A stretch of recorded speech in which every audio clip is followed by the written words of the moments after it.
Բարև ձեզ, YouTube-ի օգտատերերից մեկ ինձ հարցնում էր, խորհուրդ կտաք վարիատոր կառույցով մեքենա գնեմ։ Ուրեմն միանշանակ ասեմ, որ հա, ու եթե դրանք ճապոնական որակյալ վարիատորով մեքենաներն են, ավելի լավ, նույնիսկ պետք է գնել վարիատորով։ Հիմա ասեմ, թե ինչի։ Վարիատորով մեքենաները շատ ավելի կոմֆորտնի են, քան ավտոմատ կառույցով։ Վարիատորը այդ սկորոստների փոխելու պահը չունի։ Լյուբոյ ամենալավ ավտոմատն էլ, երբ որ սկորոստը փոխում է, դա զգացվում է, ռիվոկներ կան, էդից դիսկոմֆորտ է։ Դա առաջինը։ Երկրորդը, վարիատորով մեքենաները շատ ավելի քիչ վառելիք են ծախսում։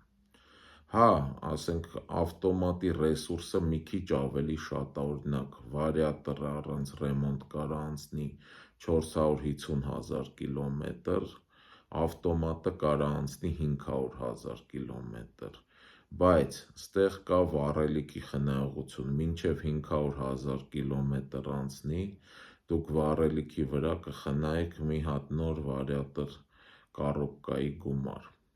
Սա երկրորդ առավելությունն է։ Ու երրորդը, եթե սենց մտածենք,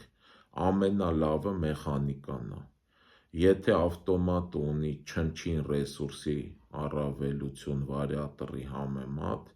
մեխանիկան շատ ավելի առավելություն ունի ռեսուրսի բոլոր կառույցների համեմատ։ Եթե այս տեսակետով նայենք, պետք է վերցնել մեխանիկա։ Այսքանը, ցտեսություն։